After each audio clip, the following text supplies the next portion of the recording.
thing that I like most about being a dad is that I see that I'm about to impact the world.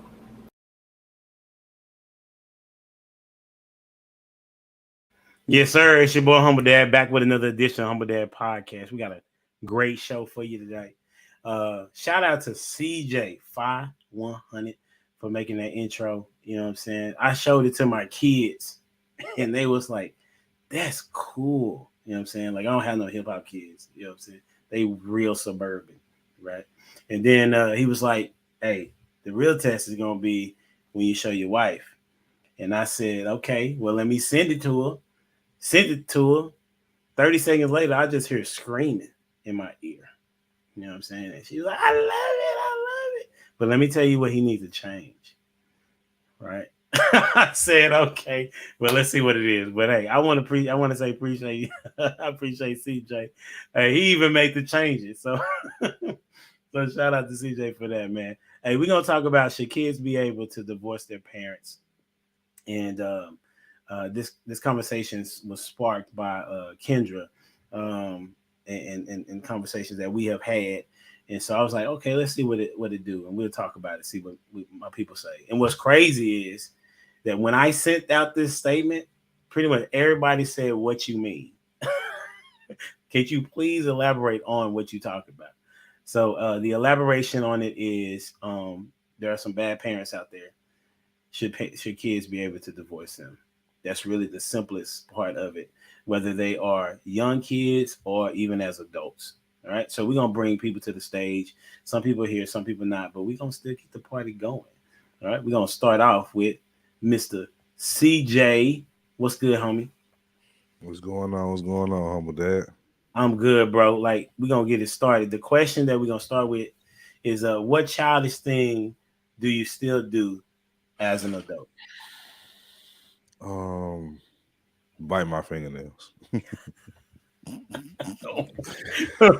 Okay. Yeah, I got that bad, and I still cheeks watch. They say it's a kiddish thing. It's a childish thing. You know, when you did that, they said that you being mannish. You know what I'm saying? Okay. As a kid, I still do that. So, you know, that's what's up. Way to get it started. Hey, we gonna bring up Mr.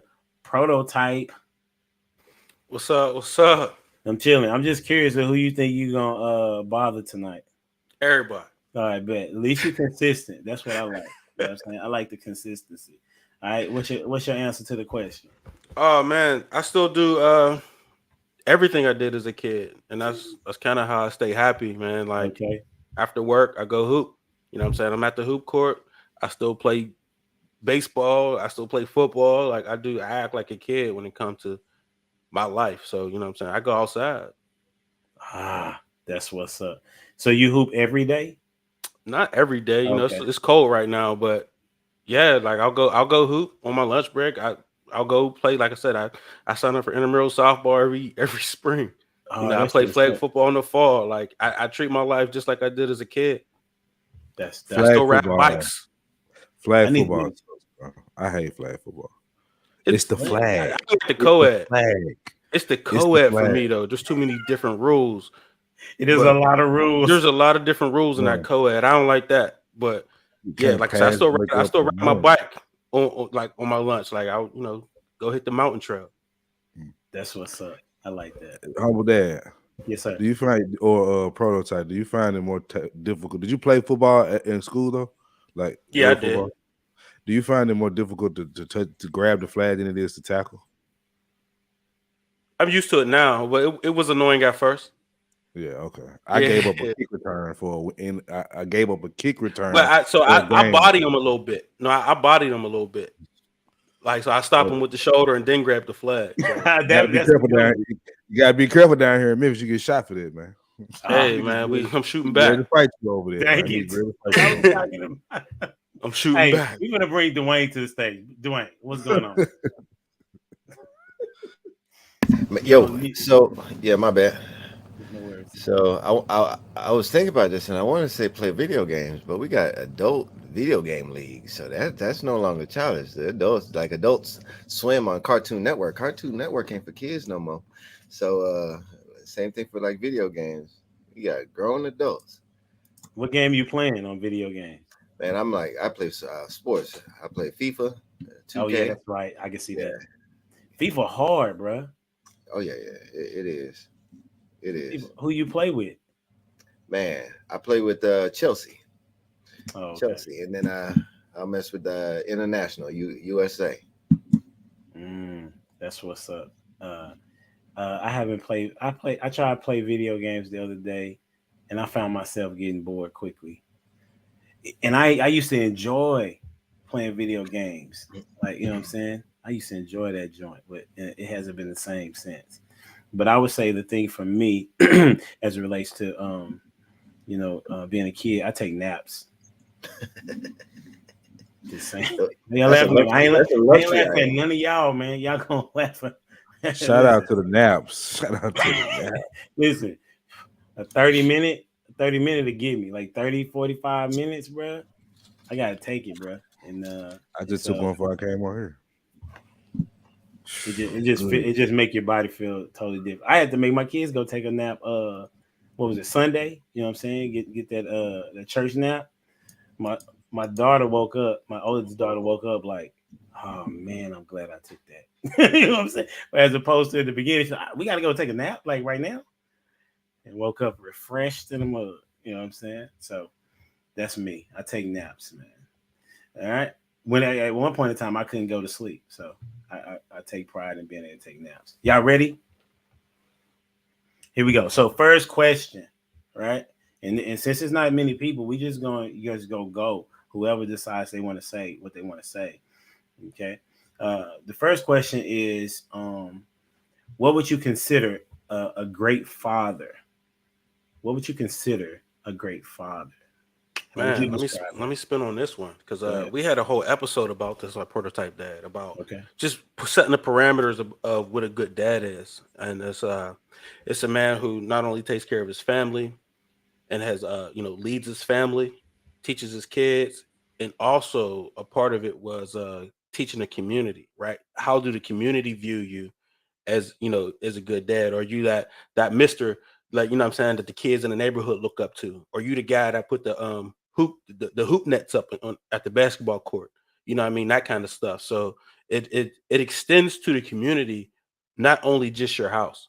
So that's kind of how we set the parameters on what a good dad is.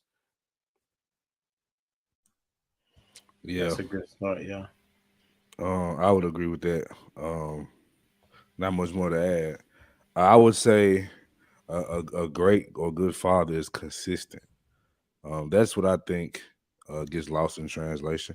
You know, when people say, and I've heard this before from a content creator years ago, but you know how people say, I'm not perfect, as if anybody ever thought they were perfect, right? Like it's what we're looking for in anything that somebody's good at, great at, whatever, is consistency. Michael Jordan was going to consistently give you 25 points a game, 30 points a game. Like if he came out scoring 15, we would ask if he was hurt. You know what I mean? So I believe that a big part of being a good father is being consistent at what you do as a man. You know what I mean? If you read to your daughter, your son or whatever, that need to be something you do consistently to build a habit. You know what I mean? So I think that one of the biggest factors of being a good father is being a consistent man. that's good. Yeah, I jive with all that. Consistency is important. The impact in which you make in their lives, those are all important factors. I believe doing it with the end in mind is very important for a father. What is your end goal? So, yeah. You okay, Dwayne? That's funny. Because that was a very short answer. That's funny. Who you telling? Hey, let me get my both. I'm messing with Dwayne now, but like I be the one talking a lot whenever we be having our accountability sessions. So it's just refreshing to hear my dude talk. Hey, listen, for me, I mean Dwayne pretty much took it out the words out of my mouth, and that kind of started for me looking with the end in mind when I heard Kirk Cameron, the guy from Growing Pains. Y'all may not remember him, but he came to our church here in Dallas, and he was talking to us parents about you're raising somebody else's spouse, right? And since you're raising somebody else's spouse, you want to kind of teach them in a way that they will be a really good spouse, right? And so for me, I think a great father is one who looks at the end and says, "Okay, let me run it back to where you are now, so I can get you to that point whenever you get ready to be married." And I don't think that, in my estimation, that enough people are thinking like that, because right now people don't even want to be married, right? So that's my take on what I would consider a great father, along with the things that you all have said. Go ahead. To that point, bro. I've always thought that way. I remember I was telling my mama this. This is a while back, but I was telling her, I was getting frustrated because of, and this goes back to me picking the wrong woman to be married to and having a child with, right? Because what you start to notice later is like what they want them to do that you might not agree with, or the style of clothes that they want to put on them but you don't like, and especially with a little girl, right? And I was telling her, bro, I'm trying to I have to give this girl away one day to her husband. You know what I'm saying? Like I got to get her right now. And my mama was like, "Damn, that's deep." I'm like, "Damn, you never thought of that?" You know what I'm saying? Like people really don't think of that though. You know what I'm saying? But I've always thought, like, I'm raising you to be a wife and a mother. You know what I'm saying? Like, so yeah. So what do you do? Huh? So what do you do if you're so let's dive a little bit into that. So as you call yourself the custodial parent, is that what it's called? Mm-hmm. Yeah. Okay. Well, that's what the courts call it. That's what the courts call it. So as a custodial parent, what are some things that you're able to do to kind of steward her in the way of being a wife, being as though that you're not in that particular household? There's only so much I can do, so I'm not gonna sit here and try to sell you a dream. But what I do, I'm consistent. Like me and her have our dates, our things that we do. That I don't give up time with nobody for her. Like that time is allotted to her. Like nobody else can get that time. I got a griddle here. She knows how to make pancakes and eggs, and she sometimes, not that she's to the point where she'll get up and make the breakfast without me telling her to make the breakfast. You know what I'm saying? Just getting her in the rhythm of doing things. But I mean, it gets broken, like you said, because I am a non-custodial parent. So I just try to do stuff like that. But I talk to her, bro. That's the biggest thing. Like me and my daughter talk. You know what I mean? When we was on our way home from Tupelo, Mississippi after her competition, bro, we talked. That was a 2-hour drive. We just talked. You know what I mean? And I just kind of tell her what she should expect from a man, as long as you're doing X, Y, and Z. And always come to me for advice as far as a man goes. If you're wondering about a boy, or you want to know what a boy is thinking, or whatever the case may be, come to me about it. And I don't, act like I'm gonna kill her because she's talking about a boy. You know what I'm saying? Like, I don't like it, right? But I do understand, and I saw my sisters be scared to talk to my uncles about a boy because they would flip out versus actually listening. You know what I'm saying? So I give her some freedom to speak how she feels, and in that way, I believe I might not be doing it right, and I'll see later, I guess. But I feel that it gives her a blueprint on how she should be a woman, and which will ultimately help her be a wife. And her mother, my grandmother, my mama, they help. You know what I'm saying? Her auntie, my sister, they help. You know what I'm saying? And once they get out of line with what I believe should be what it is, they know I'm gonna tap that ass. So I ain't playing. Right. Anybody else?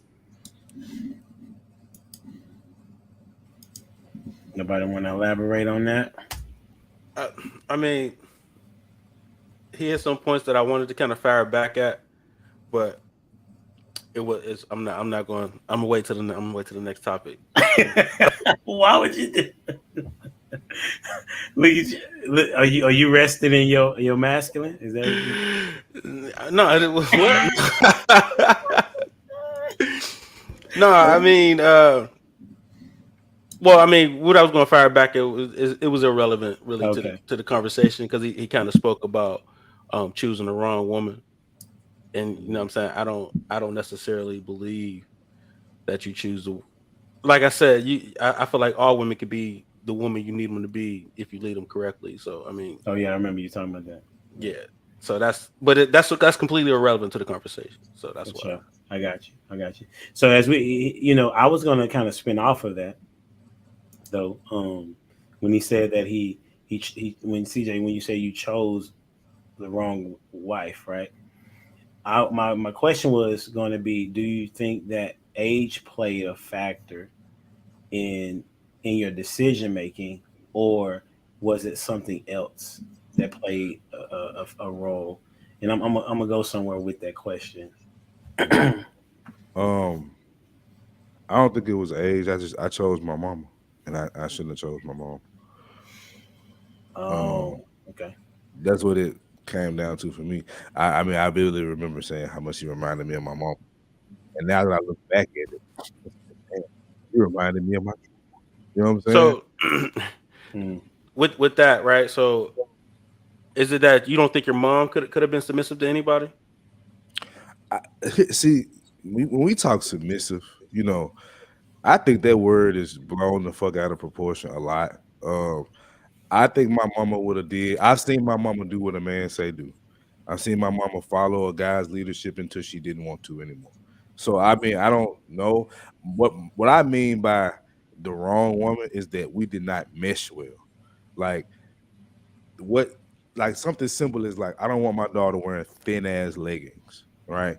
But her mother has no issue with it. And when I think about it, her mother always wore thin ass leggings. You know what I'm saying? And my mama dresses the same way. You know what I'm saying? So it's like it was things that I actually didn't like, but I just let it go because I liked her or loved her or whatever. So in that case, I would push back and say that that's a leadership issue. Whatever, that's your daughter and your woman, and you should have led them accordingly. To say I don't want this, I don't want that, and it was cool when they were there. When I was there, rule, yeah, right. So, but but if y'all wasn't together, then I understand how that's a hard one to kind of control, and I understand that battle too of not being in it, not being in the home fully. You know what I mean? Because I did that too, and I don't disagree with you though. I wasn't the best leader. You know what I'm saying? Like I can definitely agree with you there. And then I mean I say that even after we're not together because of how well we're getting along now. I realize why.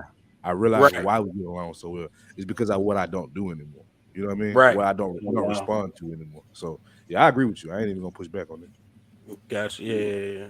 What's your thoughts, Dwayne? Oh no, I'm just listening to some good stuff. So, bro, what is wrong with you? No, I'm dang. No, I'm. Well, you know them West Indian guys. Them West Indian guys don't do ignorant stuff like we do over here in the States. So he don't have no experience in talking about picking the wrong woman because he ain't had no kids with the wrong woman. He had kids by his wife.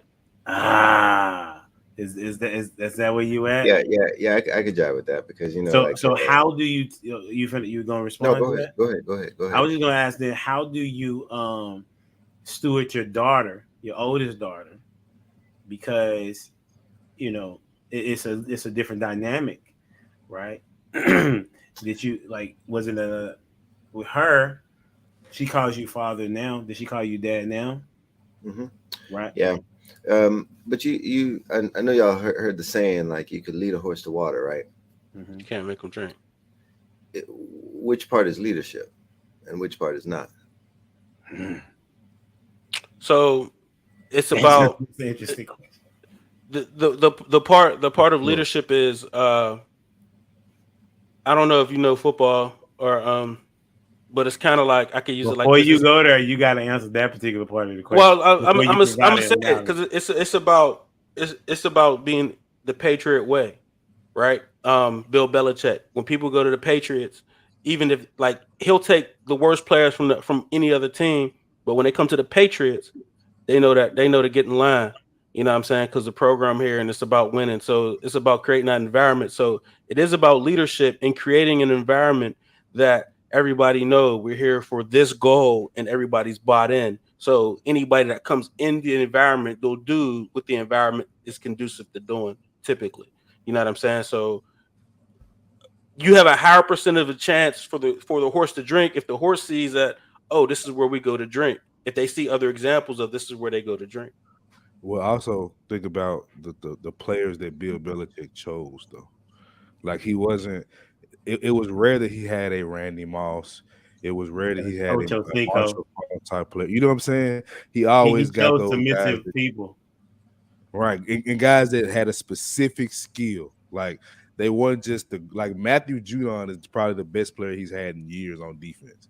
You know what I'm saying? But he's good at pretty much one thing, edge rushing. So he has a Patriot way of doing things, but he also chooses guys that he know that will follow the Patriot way.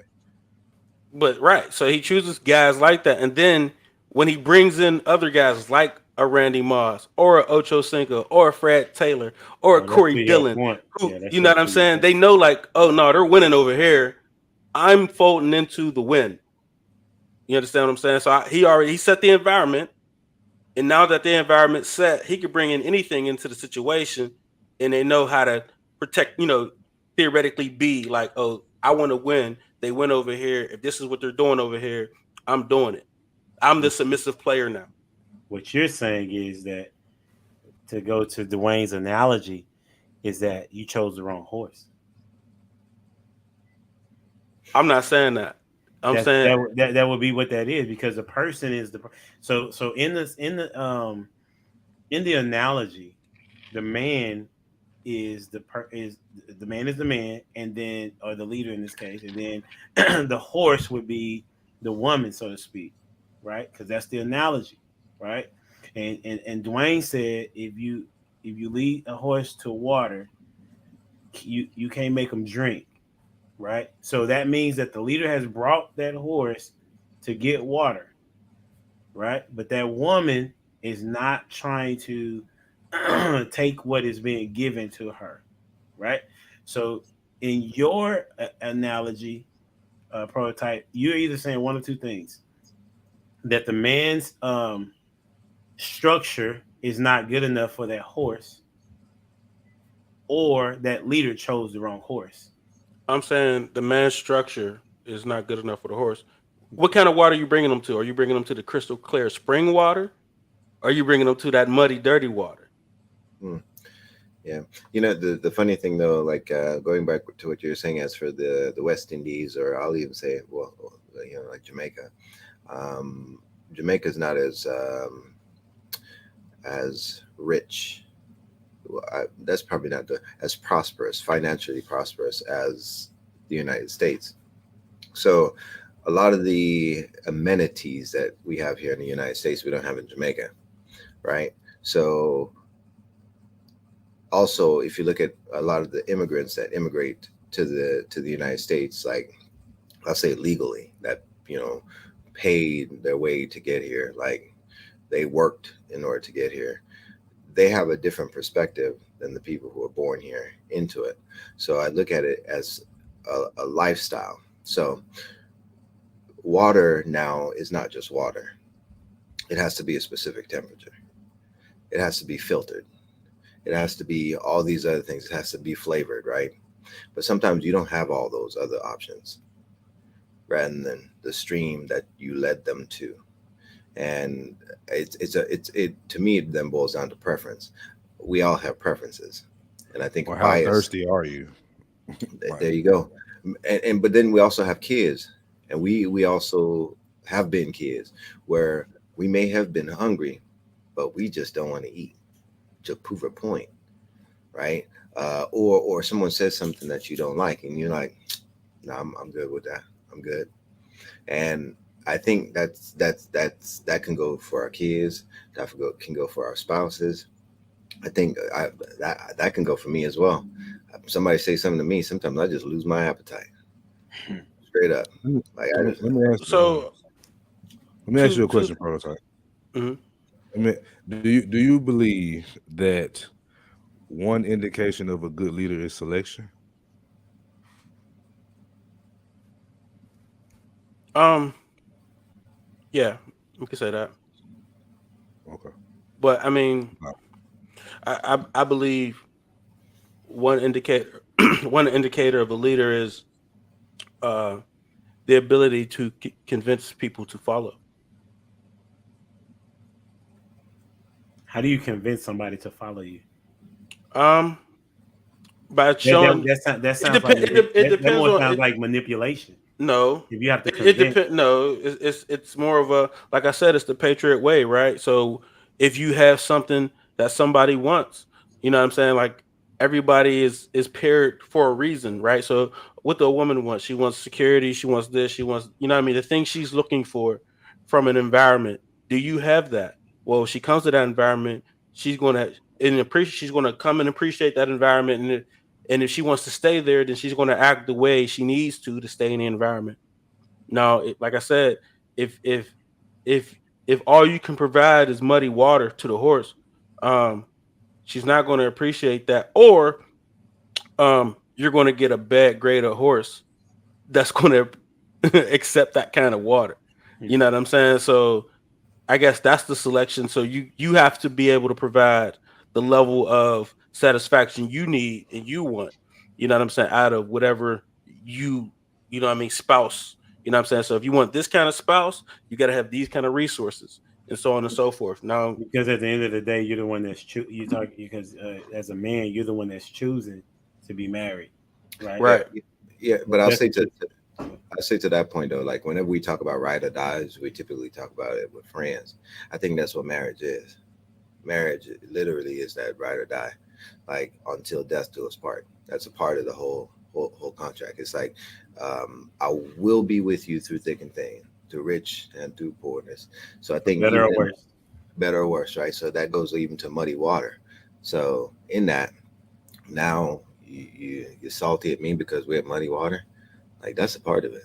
Well, that will be on you to convince and like, hey, this is a temporary situation, to understand the needs of the people that's around you, and convince them like, look, right now we got muddy water, but trust me, I'm gonna get us back to crystal clear blue water. You know what I'm saying? So go ahead. Do you hold the position? Do you hold the position that even if a woman may be out of line, irrational, whatever, at the end of the day, it always falls on the man? Yeah. Yeah. Okay. I figured that was your position. Yeah, he been holding that position for a minute, which is I believe that cool. too. Yeah. To an extent. Because success rises and falls on leadership. When you think about John Maxwell, right? The the reason why I was talking about the word convince, like the word convince, it really is connected to manipulation, because because if you have to convince somebody to go along with you, is different than providing them like this is my work. You know what I'm saying? This is the value that I bring. This is what I can do. There needs, you either with me or you're not, right? It shouldn't have to exhibit me convincing you to be with me, right? Well, but I kind of would push back down on that a little bit, because I think that for the courting process is the convincing, and they're like, I think like they are looking for certain things, and the things that they're looking for, you have to be able to, like, I mean, like even with the whole in nature, like the daggone peacocks, right? They get to, flashing their feathers, their colors and all that, in order to convince that they're the best choice. And I think in that, it's done on both sides. I think the convincing is on both sides. And I remember offline I asked you the question, the difference between love and manipulation. Oh yeah, you did. I think though it's a similar situation, because you're still convincing, you're through trust, you're getting someone's buy-in, and in marriage you're getting that buy-in to a commitment, and that commitment is for the long haul. So like if a person, and that's what confuses me sometimes. I'll be honest. It confuses me sometimes because people will be in these relationships and the relationships broke off. I would ask the question: were you lying to yourself then, or were you lying to yourself now? Like to put it like that, were you, because something, you were convinced by something that the choice that you're making was the right one. But now it seems like something has changed. Either the world has convinced you, you have convinced yourself, they have convinced you that you made the wrong choice. So I think in that, we are the ones ultimately that making the choices, because you can't force someone to love you. Like you can't force them to love you. But can you convince them? I think it's so the definition of convince, real quick, as y'all you hold that thought right quick. To move by argument or evidence to belief. Yeah, and I think evidence to belief is one of those. Like, and typically, yeah. My bad. Go ahead. Go ahead. I was just agreeing with the evidence of belief part. Go ahead. Yeah. Like so like I think like another thing that gets me twisted. Like I guess I do come from a different culture. So Prototype, yeah, I think you did something there. I do come from a different culture, and with that, I look at a lot of the festivities and the traditions that Americans do in order to woo over women can be a little superficial, because whenever that wanes, like there's the idea of love now, that concept now has changed, because you love me because you used to buy me flowers, you love me because you used to do this. Like that's a part of the courting process, that's a part of the convincing. Should those things still be something that you do? I believe so, but should it be the focal point? No, I think whenever we are in the recording process, we are in the process of convincing or getting buy-in, or basically we're selling ourselves. We're selling ourselves as this is a product in which you should take home.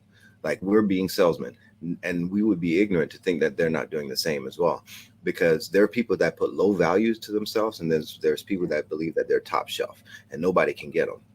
And I think from that standpoint, you have to then be able to convince somebody that, hey, you that top shelf whenever you underneath the shelf. Like there's but you know, like I think the best example was the Patriot way. That's a great example when you really think about it, because it is. I mean, Bill Belichick convinced Brady to take pay cuts every time a contract, but I don't think he would have been able to had he not got him a Super Bowl. You know what I'm saying? Coming down to get them that one drive that they needed to win the Super Bowl. They were in that position before Tom Brady could smell the field. So I do think that's a great example, bro. I was sitting here thinking about that the whole time. I do believe that to convince a man to run through a brick wall, like you have to be that dude. And to have a dude that is like Randy Moss and Ocho Cinco literally yield their persona to the which Patriot is huge. way. Which is huge. Right. So that's what he's talking about, that system. Yeah. So then that means we need to be teaching men to have a good system. That's what you're saying, Prototype. Right. Yeah. Right. That's exactly what I'm saying. And that's when I say we got to be better leaders. That's exactly what I'm saying. Yeah. But I'll also say this: not everyone desires to play for that. The buy-in piece of it is important, and I think certain people, once they get into that environment and they find out that was not for them, like the bigger picture of the Super Bowl, they might even throw that out based upon their behavior. Well, every player is not for every team, right? But the concept is the same. You know what I mean? So, you are providing a Super Bowl in some type of form, way for whatever woman is choosing you. You know what I'm saying? Or is agreeing with your way. So the thing is, you tell them your plan, right? Like your plan is, I want to have this kind of family, live in this kind of house, have these kind of days, and in the courting process. And she's like, yeah, I rock with that. And then there's other people that be like that say, I want to fly the world, travel the world. Everybody's Super Bowl, everybody's lifestyle was different, right? So whatever you're telling them in that situation, like if she wants to travel, then in her goals will, if she can see herself accomplishing her goals under your plan, that's what she's going for. I don't say we should have to adjust our goals to them, but it's more of a, they'll say like, well, in this system, I can accomplish all the things I ever wanted to do under this man, and that's what they're buying into. You know what I mean? But then the question comes whenever you are jet setting, right? When you jet setting and all that fun stuff, because that's the lifestyle. What happens whenever there's turbulence? That's I mean, okay, you got to be a big enough leader to be okay. Was Tom Brady never down? They looked at him and was like, he was just like, hey, don't worry. How many comebacks he have? Right.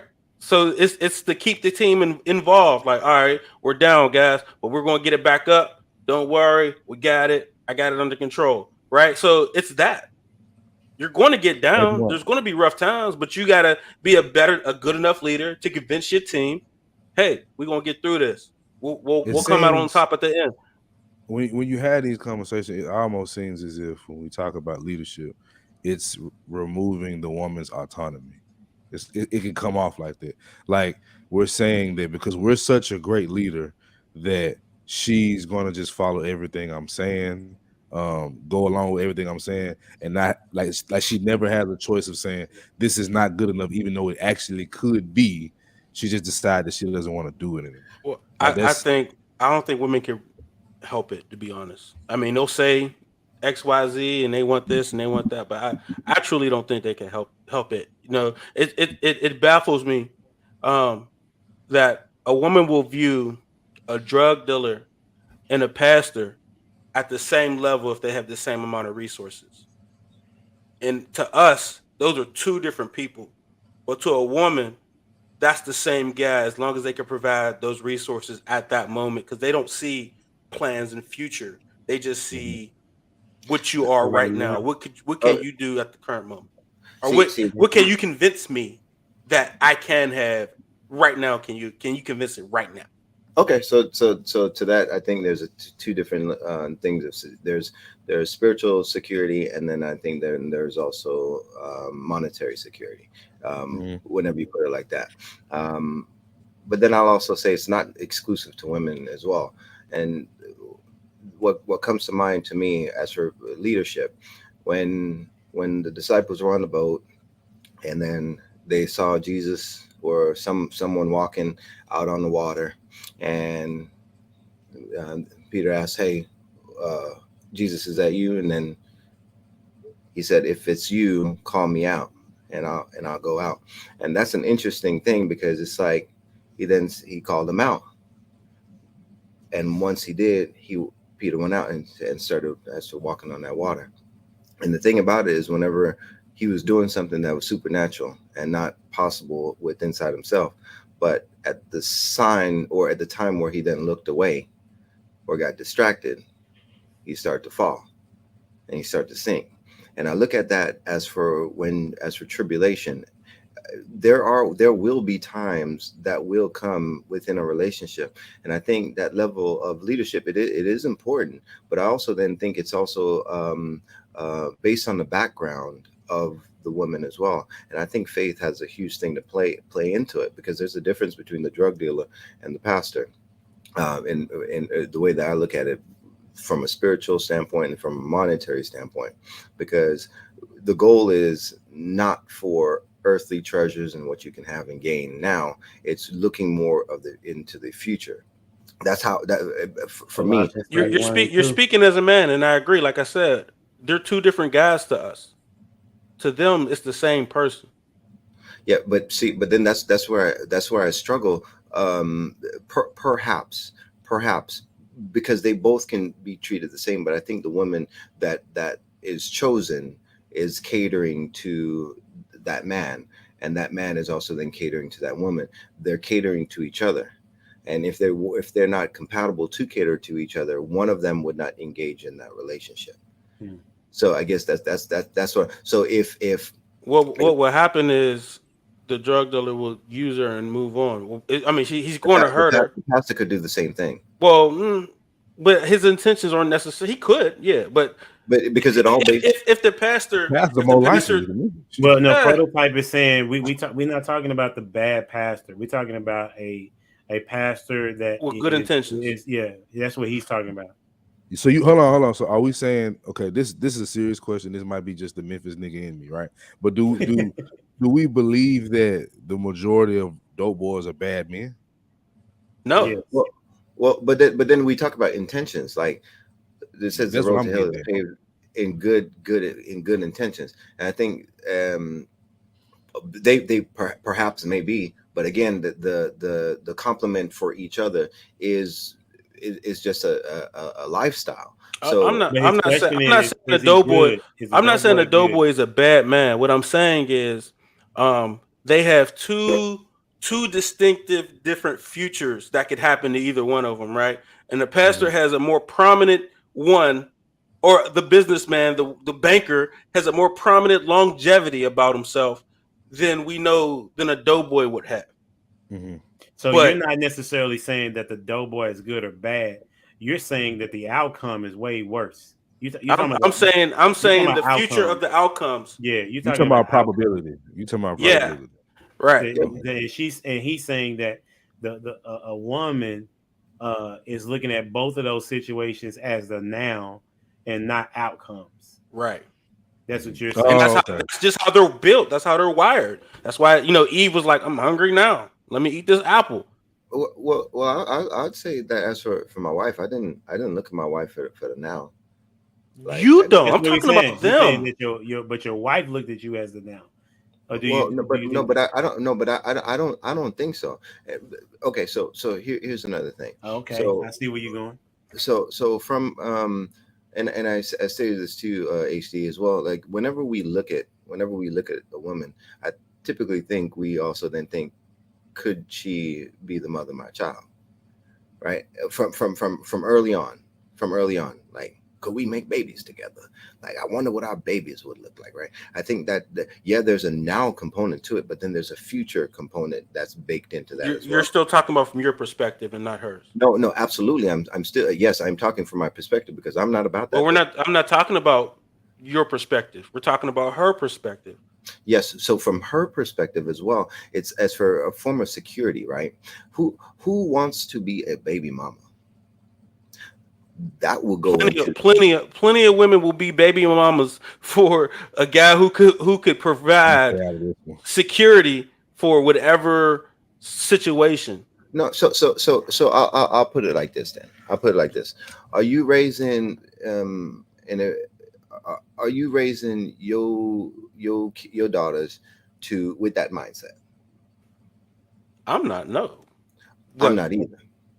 No, and as for mate selection, the importance of it, you're looking, whenever you look for someone, you're not looking for someone with that same mindset, and you know that by asking questions.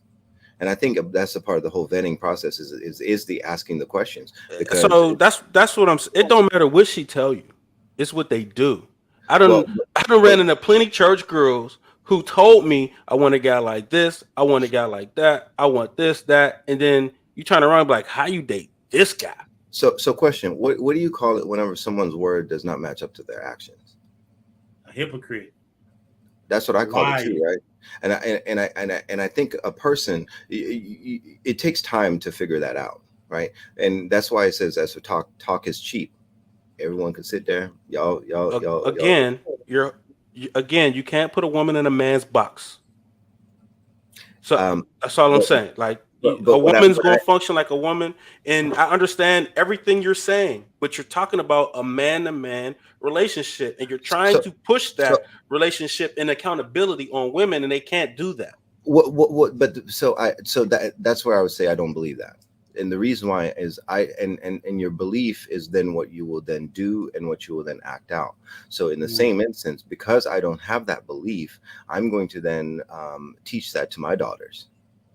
So with that, I'm now sending out these women or teaching these girls how to be the women in which does have the ability to discern, because they have minds. And I That's don't why think I was talking about autonomy earlier. That's why. Yes, I absolutely. You know, you're right. I mean, they have free will, and I think it's in their best interest. It's in their. They have feelings. We have feelings too, and Yeah, but to say that we don't. we know there's a difference, right?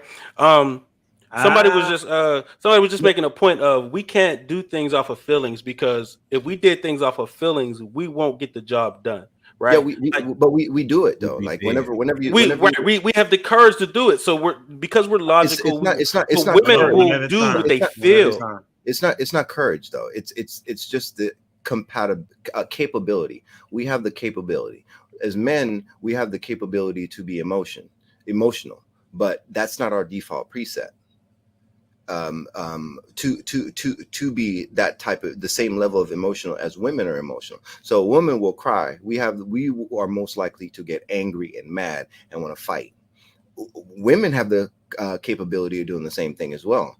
And we look at we look at a man that cries all the time, like overly emotional. Or how about this? A beta. There's men that we call beta. Are they still males? Yeah, they're just a beta male. You're not a beta male because you cry. You're a beta man because you're a sucker. No. Listen to what I said. Overly emotional. No, there is strength in a man crying, but there's no strength in a man crying all the time.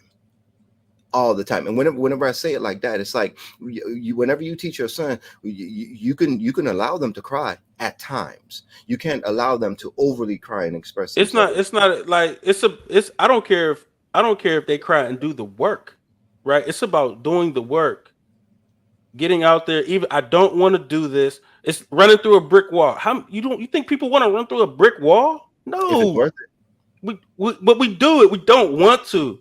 We don't want to. I know for a fact, like playing ball, if I gotta go block this dude who's a mammoth, I gotta suck it up and execute on this play. I don't want to do this. This is going to hurt, but my team needs me to do this. I'm making this block. Women not going to do that. So let's CJ come in real quick, DJ, Dwayne, and then no, I was just gonna say, I'm kind of torn in this conversation. I like where y'all going with it, but like I agree. This is just something I've seen, and this is every single woman, bro. I don't mean some. I don't mean in general. I mean all. Right? They're not doing that. Like they're not going to go block Chandler Jones, bro. They're not going to do it. They look at him and it's like it's too big of a task. Now, for whatever reason, genetically or whatever you want to say, biologically, whatever.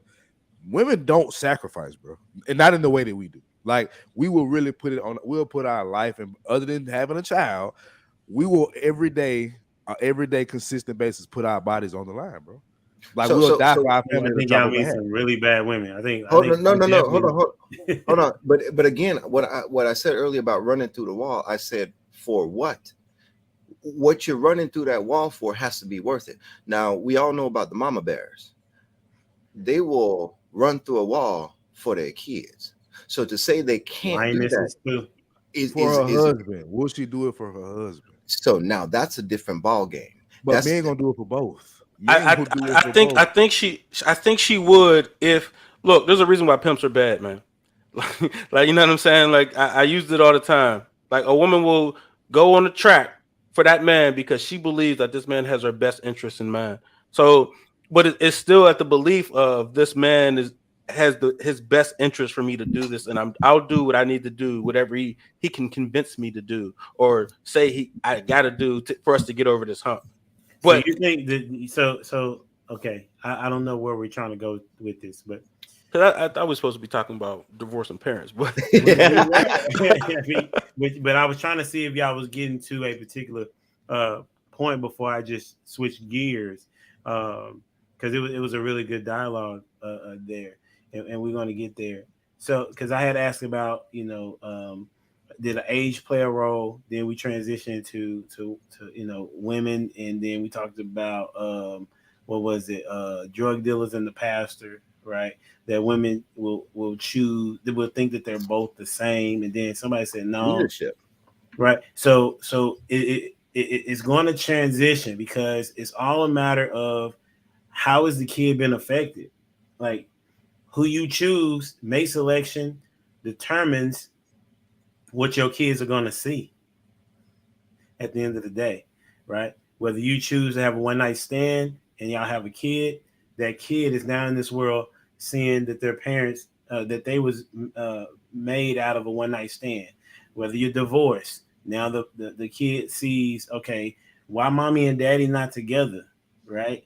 So now it's a whole, it's a whole that in some parts that the kid feels like they had something to do with the reason why mommy and daddy are not together, but then they feel a sense of comfort when mom and daddy are together. So I'm gonna ask this question like this: seeing as though that parenting is a challenging thing, whether you're a single parent or whether you have both parents in the household, what requirements would you all have for people to have kids? Like if there was a rule that you could set, what would that rule be? Or those standards? I would say, for one, I definitely need that woman to be, for me personally, it's just for me, soft spoken. That's a big one for me. Because I can be so aggressive. I mean, I'm always aggressive. I'm not even gonna lie. So I need that offset of that. I need a woman. I need a woman that's nurturing. And what I mean by that is, like simple stuff like if my girl sees that my nails are just horrible, bro. You know what I'm saying? And I don't care nothing about them, but she just wants to do my nails to make sure they're healthy or whatever the case may be. Stuff like that. Because but how does that have anything to do with the kids? I'm gonna tell you. I'm gonna tell you. Right. Because that woman pays attention to detail. That woman wants to make sure you're operating at optimum level. You feel what I'm saying? And honestly, that's what my ex-wife was. She has some things I didn't like, bro, but she's a damn good mother. Like I mean, it's just some things I just really can't stand. But if I had to grade her, you know, she cool. I give her a little B- or something. You feel me? Like she cool. You know what I'm saying? But it's that nurturing thing for me, bro. Like my daughter has a full classroom in her bedroom because her mama is on top of this shit. Like she cares about the things that will actually make that little girl be the best she can be. And she did some of that stuff with me. That's why I was so torn, because she reminded me of my mama in so many ways that were good, but horrible too. You know what I'm saying? But I would say where she didn't lack was motherhood. She just was a horrible wife at times. So okay. So what I'm asking is if you had your own, I'll make it like this: if you had your own town, and you would say, listen, the only people that can have kids are these people. Okay, like what would that requirement be? I mean, pretty much. Oh, go ahead. Sorry, CJ, my bad. You wanted me to clarify, or you? Yeah, just a little bit. Okay. I mean, all of what I said, but she has to be a Christian for sure, or Muslim. Not your woman. I'm not saying your woman. I'm talking about you are the mayor of a town, and you're saying like these women or men. Like, what's the requirement for y'all for your congregation? I'll just say one. One. She needs to have come from a 2-parent household and a healthy one, where her mother and father built something, had something of, you know what I'm saying, to where she's seen it all her life. You know what I'm saying? That would be the number one requirement for me. That's my requirement now when I deal with women. Like I have just for me personally, but overall, I would want that in the same community and society, because the communities that thrive are like that. That could backfire. I ran into some people, like, you know, women from 2-parent house, and they're the most selfish women ever. I was about to ask a question. Go ahead. Yeah, they're the most selfish people ever. So sometimes a woman that identifies with a struggle might be a better situation. So I'm not gonna throw out a woman who come from a single parent household. You know what I'm saying? Because she might want it as bad as you. You know what I'm saying? So for the neighborhood, for the neighborhood. Yeah, she might want it as bad as you, and maybe she's looking for that leadership, and maybe she wants to change. Like I wouldn't, you know, she might want it just as bad as you do. Or how about this one, bro? Prototype. You can go after this, right? Like, what if she had the same requirement in her town? that if you would not come from a 2-parent household, then you couldn't have kids. Then that would put you out of the equation. Possibly. No, I'm talking about CJ. Oh yeah, I mean possibly, but I mean that's so you okay? Yeah. I mean, no, you just go to the next town. Like we go to the next town, baby. But what's the likelihood? This how I look at it. Because I like nigga can talk. You can talk your ass off. I know what toxicity looks like. I was born in it, raised in it. I know what it looked like. More times than not, they're single parent homes. The guys that I know that are most stable, like my guy Ryan Houston, who's a college football coach in Missouri right now. His mother is the sweetest woman I ever met in my life. And his dad had him holding books in middle school like this, you know what I'm saying, when he got in trouble. He was a disciplinarian. Like they put it on them kids, bro. And most of the people that I know personally that are successful come from that. What I come from, if I'm ever to be successful, and as hard as I work, I will be. It's going to be somewhat of a luck of a draw, because where I come from, bro, niggas is not successful. Like women, males, like they gonna fall out because they don't have that balance. So I'm just saying, if I'm doing process of elimination, right, probability in my town, give me the women that had their mama and daddy that really showed them something about life. That's just my. Gotcha. That's the best. What you got prototype? What would your town have? What's the requirements to have kids in your town? I mean, it would definitely be the nurturing woman, right? The one with the feminine voice, the soft touch, the one who's who could take orders and also offer some feedback at the same time. But we'll just go with the nurture. What about the men? I mean, the men we gotta be dogs. Men gotta be dogs. You know what I'm saying? Like, have some grit, some. We gonna get it done. Some teamwork. You know what I mean? That we just gotta. We're gonna be dogs.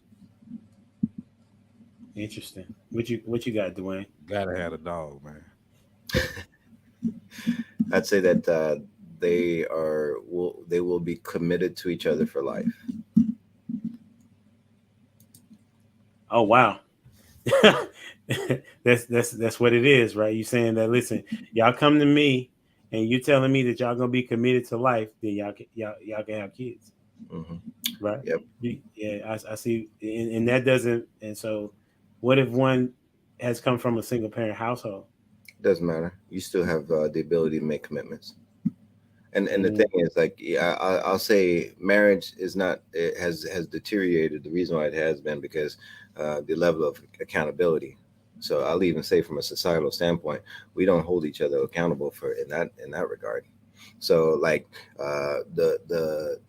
the amount of people that influence us to do the right things versus the amount of people that influence us to do the wrong things. So that's where it goes back to the perseverance. Whenever tribulation comes, are you able to persevere through that tribulation? And if you are not, that develops a certain character.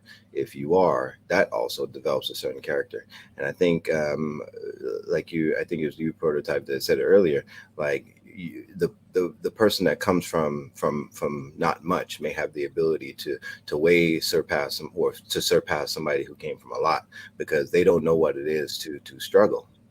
So I think in that doing life together involves struggle. It involves ups and downs. It's not always ups. And once downs come, how do you manage? How do you handle it? And I think that's how strong relationships are built. But then also with that, commitment is also built. So instead of teaching people how to give up easy, like that's one of the things that it impacts us, because we have no sense of the gentleman's handshake. All I have to do is shake your hand and you have a gentleman's agreement. That's no longer so. So that's out the window. You show me a guy with morals, I'll show you somebody that's broke. That's the saying right now. Like, show me a guy that has a heart that stands up and believes something, I'll show you a fool. The old poor righteous teacher thing. Wow. That's the man. I mean, I'm just talking about from my perspective as a millennial. Yeah. You know what I'm saying? Okay. But to what Dwayne was saying, it's not that I don't value the guy that, or the woman that was raised in a single parent home. I'm just looking at the best results, right? Okay. if we're talking about who I want to be security, I might want the guy that come from a tougher background because I know what he go through. You know what I'm saying? I know what he like for the most part. I mean, that's not even 100%. You know what I'm saying? But I would for certain positions, like we're talking about a wife and a mother. Yeah, you're talking about optimization. Yes, optimization for sure. That's how I'm looking at the question. Yeah, so that's fair. That's very fair.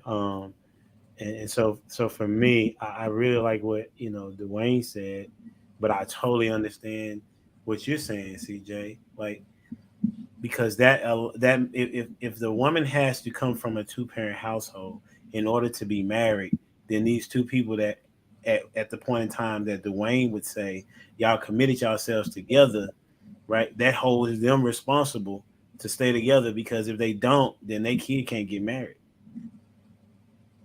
Or they can, but their idea and the imagery of what marriage looks like is once tribulation comes or once troubles come. Well, I was just saying if you all had aligned your rules, is all I'm saying. Y'all have 2 different towns, but if y'all align y'all township, so to speak, then there's accountability, which you said that is not existent, Dwayne, right? Because now everybody just be having kids, right? Because there's not an accountability to say, listen, men are not saying, you know what, I'm just gonna wait for the draws. You know what I'm saying? And it's not women that saying that I'm gonna wait to give up the draws. You see? It's just bro, like so many. So let me finish this real quick. No, you're fine. And as a result, we have a society that is going to continue in the negative, because especially as it relates to family, because neither side is willing to hold back sex, right? And then procreate in the middle of that, right? And then bring in a kid. Like, the dude is making the woman a single mother just as much as the woman is allowing him to nut in her. You know what I'm saying? Yeah. So it's a matter of dudes being responsible. Like, I'm with Prototype. And we also saying women, y'all got to also be accountable as well. So it's a 2-part ministry, if you will. Go ahead, CJ. I think I was a lost cause trying to get them to be accountable. That's fine. Go ahead, CJ. Like, that's kind of like what I'm getting. Like, here's the thing, bro. Like, so many people, like you said, do they want to be a husband or a wife or whatever, right? Are you talking on the show the other day? Yeah. And it, like, to tie into that point, I don't care what you want though. Like, can you actually do it? Most people that talk this stuff can't do it, bro. But that's really what it comes down to. Like, you don't even have the makeup, the ability to do it. You can want to all day. That's why my optimization would be for people that come from a parent that you're 30 years old and your parents been married before you was born. Like, I would rather you come into my community because you have a higher chance of understanding what it takes versus the person that's like me, I'm divorced. You know what I'm saying? I know guys that got married around the same time. They're married, and their father is a good example is a guy that named Evan Stevens.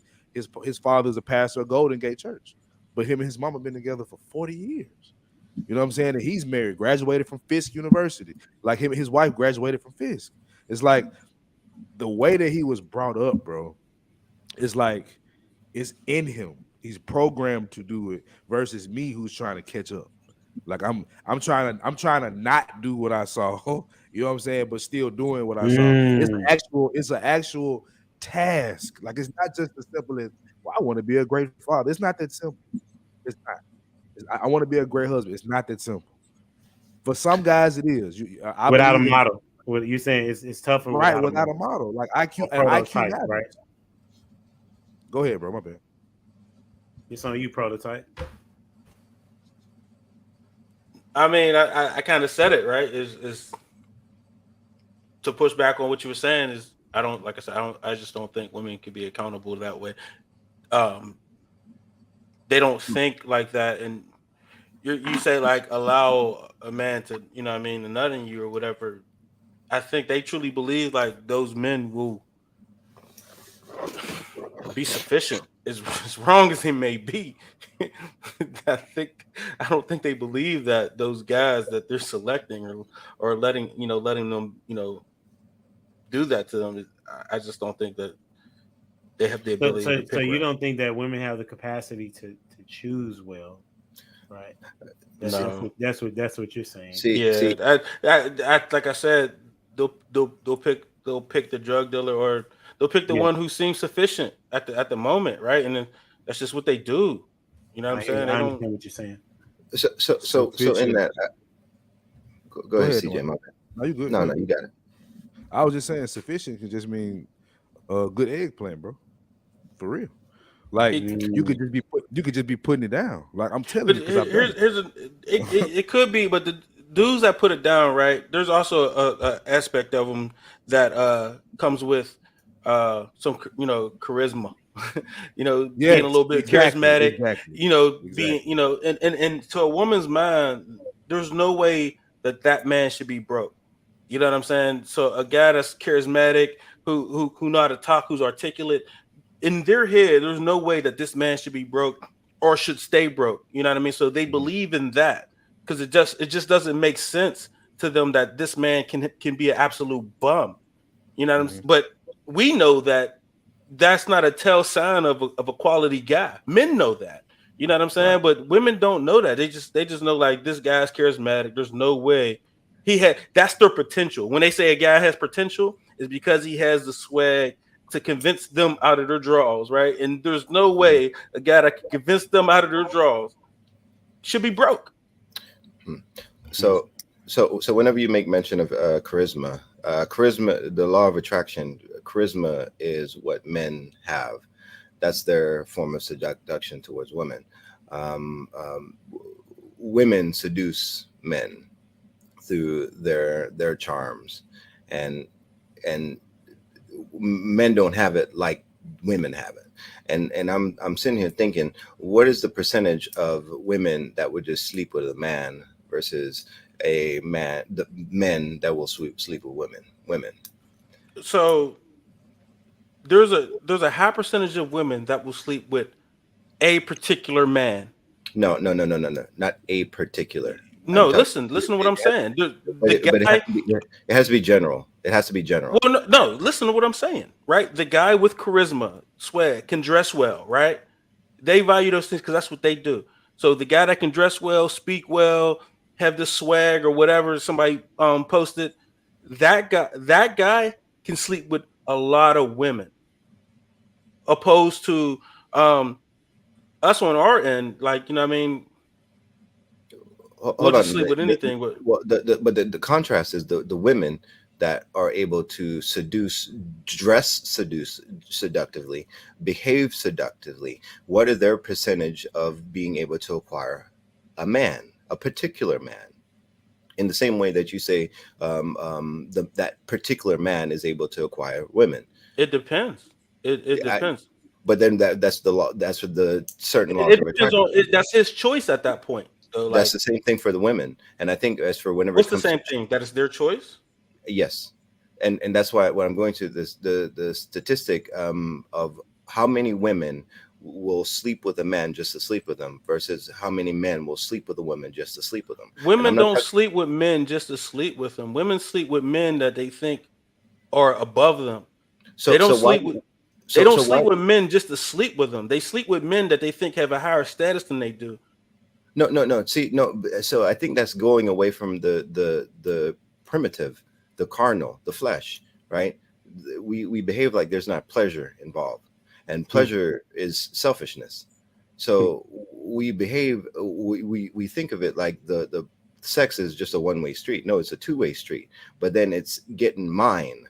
Are you in it for the other person, or are you in it to get yours? And I think whenever it comes, she's in it. She's in it to please that guy because she gets validation from the guy. No, we're in it to get ours. So I think it's a different street. We're riding on different streets. Like, what was the question? Well, it was what was the requirements? It is a form of it's what's the requirements to have a kid? Is that what you're saying? Yeah. There is that. But then as for matrimony or coming together, it's been devalued to the point where it's no longer looking at the long term. We're looking at the short term. And whenever it comes to the short term, it's instant gratification. But the most primitive form of gratification is sexual gratification. And I guess that's what I'm getting to. But men are more to then be drawn into sleeping with women at a higher percentage than women are to men statistically. You're saying women are more seductive than men are using their charm and charisma? Is that? Well, no, it's equal. Okay. It's both traits. Okay, it's their ability. Each have the characteristics of seduction. So in that, or attraction. So certain men are attracted to women that are seductive. Seductive women are attracted to men with charisma. So it's the law of attraction. They're attracted to each other. So, but naturally, men are attracted. Well, so I agree with you. Like I agree with you to an extent, but it's like after she been hit up, the game changes. Like after the fact that she allowed herself to get hit up, that of course it does, because you done took yourself out the game. You now are no longer rare. You are a common find. No, but I mean, which I don't disagree with, because I've had, and that goes for men too. But no, I get it, but it don't go for men. Not in the same way. Not in the same way. But what I'm getting at, this is what I'm getting at though. This is the only point I was trying to make, is once she gives that box up, she can be blinded even more so and not realize that this thinking that she's top shelf whenever she's bottom shelf. But I'm talking about him. I'm talking about how she views him. When he put that down on her, especially if because 75% of women are not having an orgasm. So if she getting an orgasm from this guy on top of that, she's done. I'm just being real. She's done. Like I'm with Prototype on this, because at that moment she's putting herself in the worst position. That's what I'm saying. Like she could be manipulated. I don't care what he does. He could pick up coke cans for the rest of his life. It don't matter. You, CJ. What you're saying is, and correct me if I'm wrong, you're saying, listen, she got the power in the beginning, right? But if he put it on her in a way, she lost the power. She's done. That's what you're saying. All right, barbecue chicken. Last question of the day. Y'all dudes, man. Y'all listen, this is supposed to be a family show. All right, cool. I'm just kidding. We just rocking and rolling. Because I enjoy these conversations. I'm a dialoguer, right? So we were talking about the different parenting, and you're saying that okay, they need to be together for the long haul. Then we have one that needs to be cooperative, agreeable, a woman anyway, and then the other she needs to come from a 2-parent household. That's similar to what I was saying. And the question that I'm not going to be able to get to was how can a 2-parent household destroy kids? That was one of my questions that I was going to ask. But we're going to transition to the last question, because nowadays, I mean, we talked about this. There are parents that were not good parents, right? And there are parents currently that are not good parents. So I'm gonna just ask it, and we can just dialogue about it for the next few minutes. Should kids be able to divorce their parents? And if so, break down your answer. And if you can, is there an age that you would say yes, or if you say no, then elaborate on that. Absolutely. Okay. So I tell my son all the time, like, look, if you ever deem me too toxic for you, or if you ever like I'm not good for you, hey, you're free to detach from me.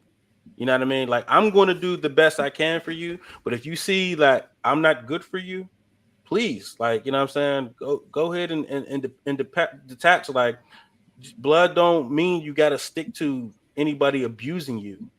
You know what I'm saying? So even in my own case, like, I've grown to a point where I've told my dad, like, look, I don't find you credible enough for my kids to call you granddad. You know what I mean? You're just not the person I need in my life to give me any guidance, or I can't really view you as anything respectable. So because of that, you can't be around. And it's been 3 years since we had that conversation. You know what I'm saying? And there's even been times where I've told my mother that, you know, if you don't act accordingly, you know, to what I deem acceptable for my life, then you can't be here.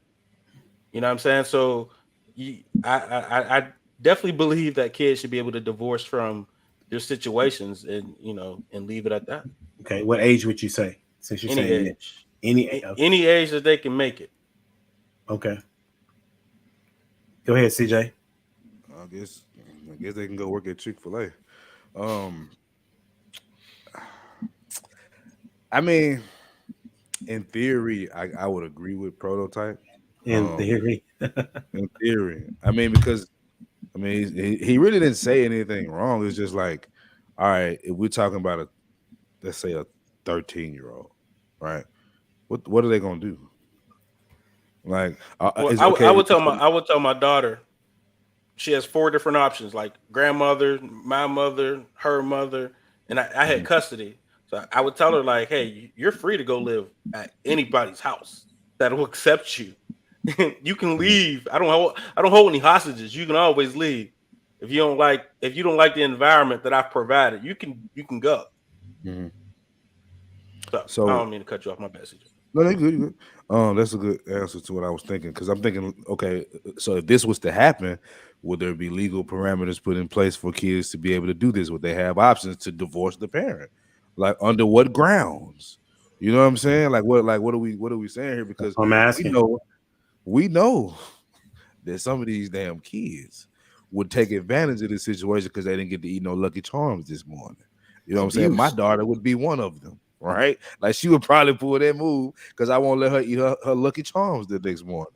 You know what I'm saying? So it's like, in theory, I agree, but I don't see how this could work, especially if we don't have any legal parameters to go along with it. And what would they be? Well, I mean, okay, you can leave your parents and go to a foster home. You know what's going on in there. You know what I'm saying? So, I mean, it's the decision, but I mean, I don't want you to decision. What Prototype is saying, CJ, to go kind of help you out with that. He's saying that if that child is saying they've made a decision to leave your house, then it's on them to decide where they go. That's right, and I don't trust kids enough to do that. Like that's why I would say, like, in theory. But if your kid did not want to be with your house, like you talked about that struggle before, like your kid, and it wasn't anything bad, right? Did you decide to take her home, or did you let her stay at your house? Did you make her stay? You see what I'm saying? I took her home. So that's what I'm saying. I get it. It's a small situation of divorce, if you will. That's because she decided not to be with you, right? And versus being back at home with the sibling that's inside. We're assuming, like, because as we're looking at our situations, that they have somewhere to go, or they have a healthy place to go, or maybe we don't care if they have a healthy place to go. Who knows? But the point is, like, that could be hell on earth, bro. Like it sounds good, but it's like, I'm thinking of it actually happening. Like, bro, kids are dumb. I mean, they smart too, but they're dumb. Like, that's an interesting way. Yeah, for sure. What you got, Dwayne? Man, I'm gonna I gotta go. Take it easy. Have a good one, man. Appreciate you. Yeah, so the way I look at it is prodigal child. You know, he took his inheritance and dipped out. But not only did he take his inheritance, his dad gave it to him. So it was mutual, and it dipped out. And whenever it comes to that point, right? And it only jostles my mind to think, as what we were talking about earlier, Prototype, is like, are they wanting to leave because of leadership, or because of good leadership, or because of what they perceive to be bad leadership? Either way it goes, you led them somewhere, and they're now refusing to do whatever it is that you led them there to do. And whenever I look at it like that, that's the autonomy. That is the free will. That is the bias or the desire that they have within themselves to pursue something. And in most instances, well, not I won't say in the instances, what they're pursuing is what they believe is in their best interest. So I'll say this and I'll drop it down. So Psalms 23, the Lord is my shepherd, I shall not want. He maketh me lie down in green pastures, or the part where he gets to, he maketh me lie down in green pastures. Whenever I hear that and I look at that, it's the same thing as a horse, leading the horse to the water and letting them lay down by the stream. It's up to them to drink or not, but you led them there. The green grass, hey, you have food. You're here. It's your choice, but I'm going to make you lay down here. And I think whenever some people say, well, God don't make you do something, I find that interesting that he made him lie down in green pastures. More of that is good for him. And to that, it's the same thing with our children. It's the same thing with the spouse in which we then chose. If our intentions, like what you mentioned earlier, are right, if we have the long game in mind with our children, with our spouse, and then they then choose to do something else, I think sometimes just like we turn them over to their own desire. Like what you said, I agree with what you said, Prototype. All right, well, cool. If you think that things will be better for you somewhere else, enjoy. And it's now what I'm trying to create here for you is having your best interest in mind. You may not see that right now, and it doesn't matter if it's a girl, it could, because it also can be a boy. In the same instance, I'm trying to prepare something for you, but if you're not ready, then guess what? Go ahead. And sorry, one last thing, because I was thinking about this earlier too. When Moses, as a leader, led the Israelites out of captivity, how many times were they complaining? Oh, yeah, that's a good point. How many times were they complaining? Oh, man, wasn't there enough graves in Egypt for us? Was there? There wasn't water. There wasn't food. There wasn't. Why did you bring us out here to die? Exactly. So in the same instance, it's like, no, we have the long. We're going somewhere. So, but then if they want to go, sometimes, hey, you just gotta let it happen. Like from a leadership standpoint, that's where their free will comes into play. You just gotta let it happen, and hey, let go and let God. Sure. That's what's up. I would say for me, should kids be able to divorce their parents? I would say yes, because some parents don't do a good job, right, of stewarding their kids, and they are a gift, and we brought them here. We should be doing our best interpretation of showing them who Christ is, who God is, and if the kid is able to recognize that they are growing up in an environment that is not conducive to them being productive, I think that they should be able to, right? And so should I think it should be something officiated? I don't know, man, because I struggle with government interference, right? You know how it goes, Dwayne. All right. But the parent should be like, or the kid should just leave. You know what I'm saying? Just get up and go and make sure they know where they're going, because we have a duty, and I follow on what Prototype be saying, as men, we have a duty to raise that kid to be a productive citizen, right? Dwayne is saying basically the exact same thing, right? We have a role to play in raising these kids to a degree, and when we see parents not actually doing what they're supposed to do, that's a problem. I know it is for me. And parents don't like to be told how to raise their kids, right? So then who has the power to separate the kid from the parent? And then when you get older, right? Prototype talked about it. I mean, my dad, is non-existent in my life, and I've tried, right? I've tried. I'm like, I just don't rock with him, and then as it relates to my mom, it was bad for a moment, you know what I'm saying? But then it came and we talked, but we didn't talk as often, because I didn't want to have like these negative conversations, right? I wanted to be in a good headspace when I'm talking to her. But now we're at the point in time that we can converse and talk and disagree, and we good. You know what I'm saying? And so sometimes you just need to separate. That's just what it is, right? Even Scripture says that as it relates to marriage, sometimes it's just good to separate and then come back and reconcile. So that's what I have for this evening. I really appreciate y'all. You know what I'm saying? It's been good. You know, make sure y'all go check out Prototype, Prototype Dad. You know, he's the example, but still need work. You know what I'm saying? That's what you said, right, bro? You know what I'm saying?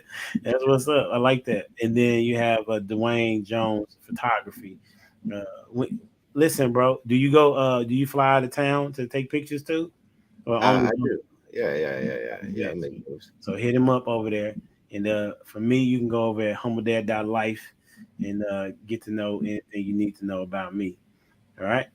And shout out to CJ for doing my intro. I'm gonna do it as my outro here too. You know what I'm saying? Yeah, that was bang.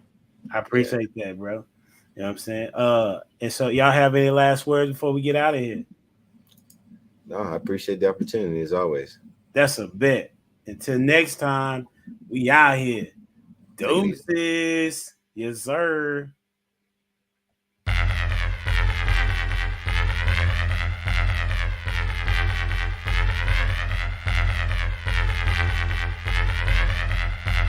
The boy is dangerous.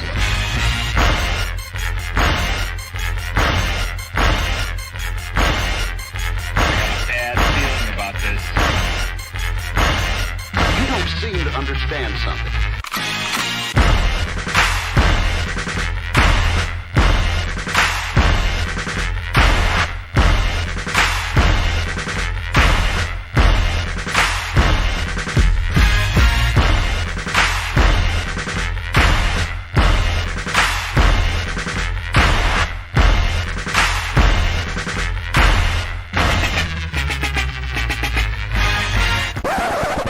The thing that I like most about being a dad is that I see that I'm about to impact the world.